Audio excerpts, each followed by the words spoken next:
Howdy, welcome back to my channel. This powder ganger is just far enough away for me to have a 1% chance to hit them. With 4 shots from my 10mm pistol, it actually comes out to being about a 1 in 25 chance to hit. But during my testing, the reality was I had a 1 in 2 chance of hitting this guy and taking him out. Why? But before we go any further, I just want to say thank you for watching this video. That's very cool of you. Stick around, see if there's anything you like here. Let's just start with that during my 22 test trials trying to hit this guy. Out of those 22 times, I hit him 12 and missed 10. I think over the period of a longer test of 100 or 1,000 shots, it should even out to about 1 in 2 or 50%.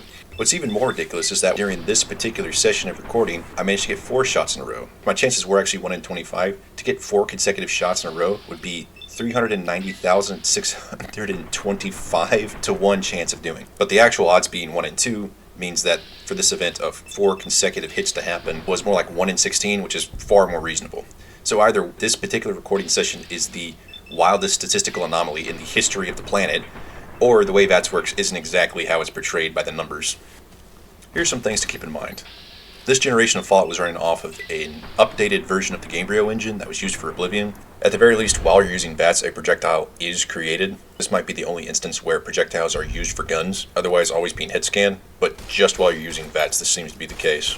That means a physical object is sent forward into the world, and if it hits something, it's going to react. If it's an enemy, damage will be dealt. The second thing to consider, all weapons have random bullet spread, meaning that your bullets are going to hit in a sort of cone shape around wherever you're aiming. The better your skill with that particular weapon type, the smaller the cone is going to be. So putting all that together, this is how I think VATS works in this version of Fallout. The game takes into account random bullet deviation. It then calculates how much of the target area takes up that cone. That's how you get displayed your hit chance. However, if you missed, that projectile still physically exists in the world and has to go somewhere. When you're aiming for the head of, say, this powder ganger, that means that the torso of that character is taking up, a good 1/8 of the area of that cone? And if that projectile impacts that torso, it is going to deal damage. Here's a couple of shots where the impact is clearly not the head and lower down on the torso, which backs up my hypothesis here. So the reality is that any shot you take in the game at the head, at the bottom, it has a basic chance to hit of 1 in 8 or 12.5%. If you're shooting 4 times, those odds go up to 1 in 2, which is why this shot, which should be nearly impossible, is almost as likely to happen as not.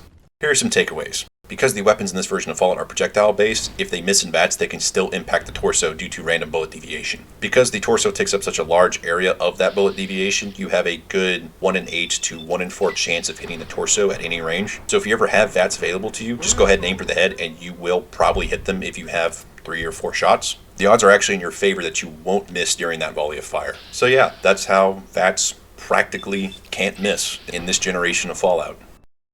This actually came about because one of my dear friends hadn't played Fallout New Vegas before, so I bought it for her, and while watching her play, I saw, to my shock, her hit a 0% headshot on a powder ganger, and my jaw dropped at such speed it dug a hole into the ground that went all the way to China. So after I witnessed that, I had to immediately get in the game and figure out what happened, and this is the conclusion I came to. If you miss, you can still technically hit things and still deal damage. This is also reinforced by if a target steps in front of your target, they can be hit by the projectiles, or if there's someone behind them, they can also be hit by the projectiles. Before I let you go, I want to thank you again for watching this video. I guess all that's left to say is, I'll see you later now.